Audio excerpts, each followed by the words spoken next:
Las imágenes son elocuentes, son los familiares de las víctimas de la tragedia de Once.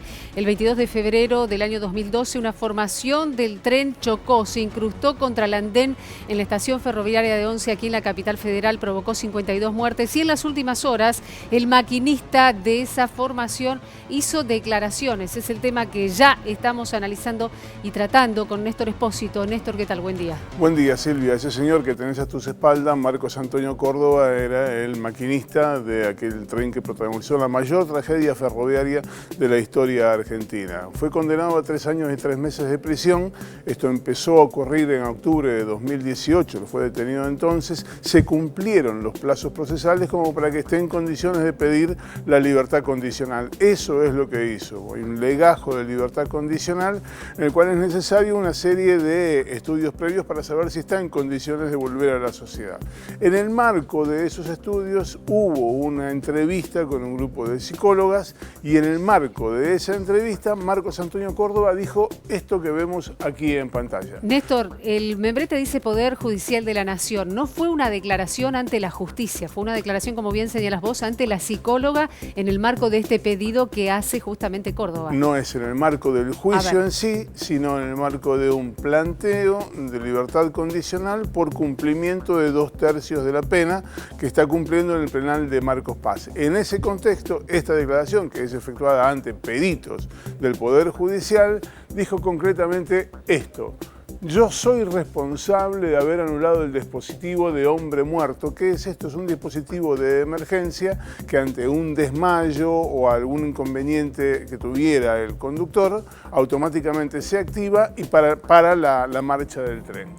Pero eso no me impidió frenar el tren. Yo activé los frenos manuales. Dice además que esto de desactivar el hombre muerto es una costumbre que a él le enseñaron en la práctica, pero que no es un hecho común, que no está aconsejado y que es en rigor una mala costumbre. Dijo además, vemos la próxima placa, dijo además Marcos Córdoba, que él sentía que al tren le costaba frenar, que se había suspendido un tren anterior, con lo cual estaba sobrecargada la formación que finalmente sufrió el siniestro, y eso asoció el tema de que le costara frenar a la cantidad de gente. Sentía que había mucha gente por la amortiguación. La cantidad de pasajeros que llevaba la formación. Exactamente, que estaba el tren excedido en la cantidad de pasajeros que podía llevar. Y finalmente, cuando le preguntan, bueno, ¿qué fue lo que pasó? Marcos Córdoba dice que no tiene una explicación certera de por qué no logró frenar en la cabecera. Y dijo, nunca imaginé que algo así podía ocurrir. Yo activé el freno como lo venía haciendo. ¿Es esto una confesión de algo nuevo? A ver, vamos a ser muy precisos con la información. Que el servicio de hombre muerto estaba desactivado, ¿se conocía en la causa? Sí, se conocía. Había habido un peritaje que decía que estaba desactivado el servicio de hombre muerto. Lo que no había pasado hasta ahora, porque Marcos Córdoba hizo una exposición, pero no respondió preguntas, es que él dijera, sí, lo desactivé yo y era una práctica habitual. Esto es la causal directa del choque, es imposible saberlo, porque el fallo lo que dice es que hay una serie de episodios que llevaron a que se produjera la tragedia, y entre esa serie de episodios está la falta de mantenimiento, el mal estado del material, la cantidad de pasajeros trasladados, la cantidad de pasajeros y demás. Todo esto se produce en el marco de un pedido de libertad condicional que hace Marcos Córdoba. Mira, esta es la conducta de Marcos Córdoba adentro del penal de Marcos Paz. Su conducta es de 10, su concepto es de bueno a regular todo el tiempo, es decir, está en condiciones, según dice el servicio penitenciario, de recuperar la libertad y reincorporarse a la sociedad. El informe pericial, el informe de las psicólogas, tiene conclusiones concretas que son estas que vemos aquí y que de alguna manera marcan cómo está el motorman de la tragedia de Once en estos momentos. Dice que se responsabiliza por acciones que considera erradas, las suyas, en el desempeño de sus funciones, pero niega intencionalidad explícita de haber cometido un delito. Esto es importante porque hay toda una teoría que dice que chocó deliberadamente el tren, cual puso en riesgo su propia vida. Él niega deliberadamente haber tenido la intención de chocar el tren. Vemos la próxima placa donde de alguna manera resume las conclusiones. Se siente en parte responsable con visible monto de angustia en su relato, es decir, le pesa lo que pasó, y finalmente muestra una capacidad empática para quienes resultaron víctimas y sus familias, es decir, es solidario con los 52 muertos, más de 800 heridos y con todas las consecuencias que esto trajo. Nos quedamos justamente con esta última frase porque estamos y vamos a compartir con ustedes ahora esta entrevista con Paolo Menghini. Paolo Menghini es quien suele aparecer justamente todos los 22 de febrero al frente junto con el resto de los familiares de las víctimas. Hola Paolo, buen día. Hola Silvia, ¿cómo estás? Hola Néstor, un placer. Y fundamentalmente también, bueno, es un compañero nuestro de trabajo, uno de los editores del servicio informativo de la TV Pública, a quien vemos todos los días trabajando y quien mantiene justamente el reclamo de justicia de manera vigente y permanente. La primera pregunta para Paolo es, Paolo, ¿cambia en algo para ustedes esta declaración que ha hecho el maquinista Córdoba? No, absolutamente nada. Córdoba está condenado. Córdoba está condenado justamente por esto que se pone como una noticia nueva y flamante que cambia el transcurso de las cosas. Cuando Córdoba quedó condenado por los resultados de las pericias técnicas que señalaban que el dispositivo de hombre muerto había sido estaba fuera de acción en ese momento. Pero hay una distinción muy importante que hacer. Una cosa es el dispositivo de hombre muerto y otro es el sistema de frenado. El sistema es una serie de componentes que tienen un objetivo final y un dispositivo es una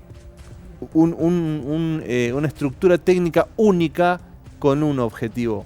Digo esto porque lo que falló el 22 de febrero fue el sistema integral de frenado primero, el sistema de emergencia de frenado, el sistema de frenado de guarda y también el dispositivo de hombre muerto. Y esto no es una diferencia menor, porque lo que falló fue un sistema de frenado. La totalidad del engranaje. La totalidad del engranaje de frenado, porque le faltaban compresores al tren, porque eso está absolutamente demostrado, no es que lo diga yo, no tendría ningún sentido que yo lo dijese, está demostrado por las pericias técnicas que además de que la falta de compresores hacían que le restase capacidad de frenado, toda la estructura tubular que traslada el aire por dentro de los vagones y que no se ve porque son todos caños que van enganchados unos a otros a los compresores y que son los que arman la presión de aire para que el tren frene, perdían por todos lados, era una estructura absolutamente corroída.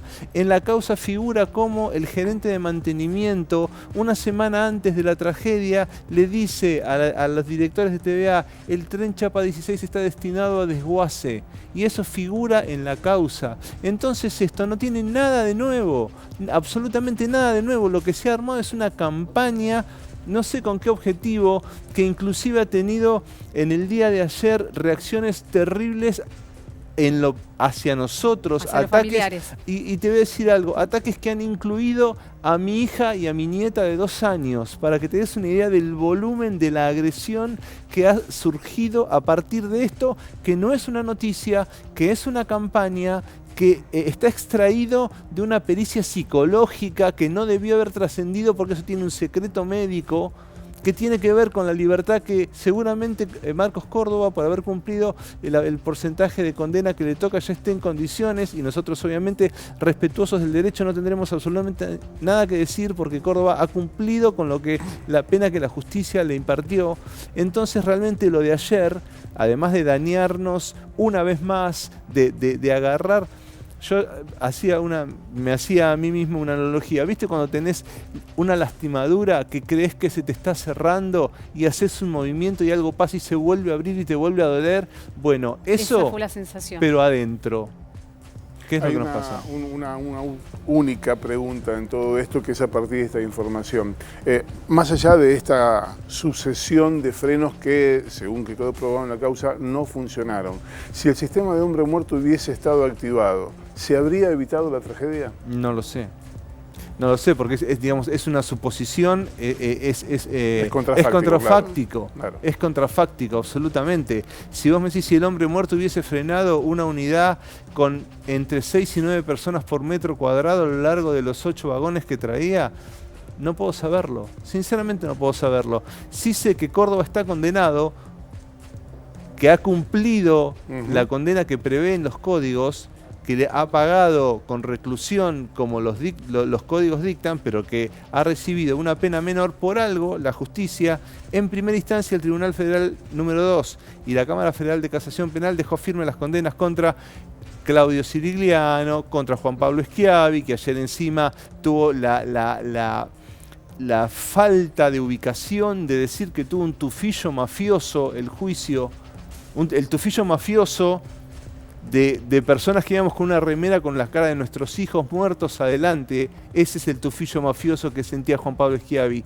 no el que generó la masacre de 52 inocentes. Pero bueno, allá él hizo conciencia, no me voy a meter en la mente de semejante personaje.